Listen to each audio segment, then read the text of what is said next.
Salam Bapak Ibu Saudara yang kasih Tuhan, selamat pagi. Selamat kita bersama pagi ini yang indah yang Tuhan berikan untuk kita. Baiklah, kembali kepada Matius pasal yang kelima ayat yang ketiga. Berbahagialah orang yang miskin di hadapan Allah, karena merekalah yang mempunyai kerajaan surga. Bapak Ibu, ini yang perlu diketahui adalah pertama, ingat bahwa Allah itu adalah roh. Allah itu bukan materi. Allah itu bukan sesuatu yang bentuknya kayak kita, tapi kita adalah bagian ciptaannya. Yang kedua, sejak Adam dan Hawa jatuh ke dalam dosa, itulah kemiskinan yang dimaksudkan oleh Tuhan, yaitu setelah manusia jatuh dalam dosa, manusia miskin secara rohani. Ingat, yang pertama bahwa Allah itu adalah roh, ya kan?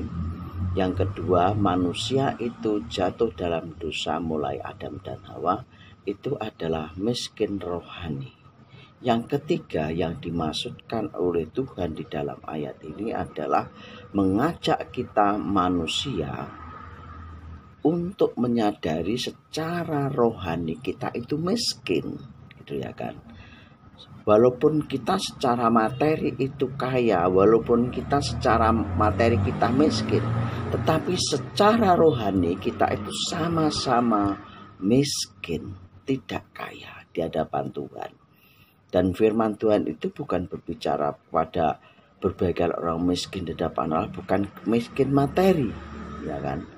Bukan mengarah ke situ, pembicaraannya adalah mengajak kita manusia untuk menyadari kemiskinan rohani kita di hadapan Allah. Supaya apa? Supaya kita menjadi kaya. Kaya apa? Kaya rohani kita. Karena apa? Karena hidup kita ini adalah hidup di dalam roh bersama dengan Allah. Yaitu itulah sebabnya dikatakan bahwa kontraskan di dalam Galatia pasal 5 itu antara kedagingan yang materi dan rohani. Buah-buah roh ialah kasih, sukacita. Itu supaya Tuhan, yang dimau Tuhan supaya kita itu menjadi kaya di dalam rohani kita. Menjadi orang penuh kasih, menjadi orang suka mengampuni dan sebagainya.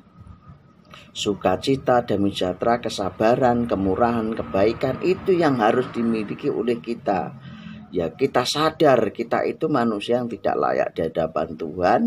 Dan kalau kita sadar kita tidak layak di hadapan Tuhan, kita itu miskin rohani, Tuhan akan memperkaya kita dan membuat kita menjadi layak di hadapan Tuhan.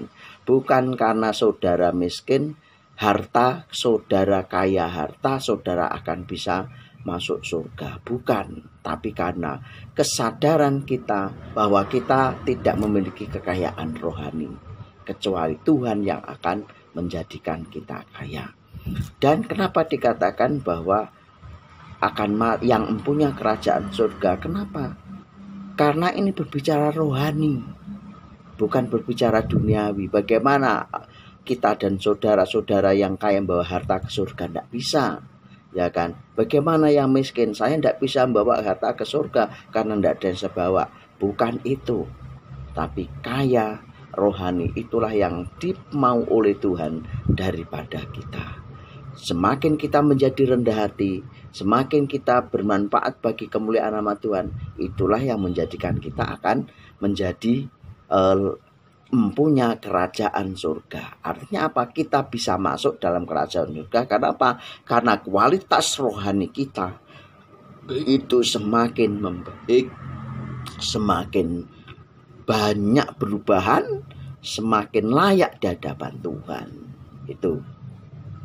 Jadi di situ karena Allah itu roh, ya kan? Perlu pahami, Allah itu roh, bukan duniawi dan bukan dunia. Yang kedua, sejak manusia jatuh dalam dosa Adam dan Hawa, manusia itu miskin secara rohani. Yang ketiga, firman itu mengajak kita supaya kita itu sadar bahwa kita itu miskin secara rohani dan hanya Allah yang bisa menjadikan kita kaya secara rohani. Seperti Galatia pasal yang kelima, tapi buah-buah roh ialah kasih, sukacita, damai sejahtera, kesabaran, kemurahan, kebaikan, kelemah lembut, penguasaan diri. Tuhan Yesus memberkati. Amin.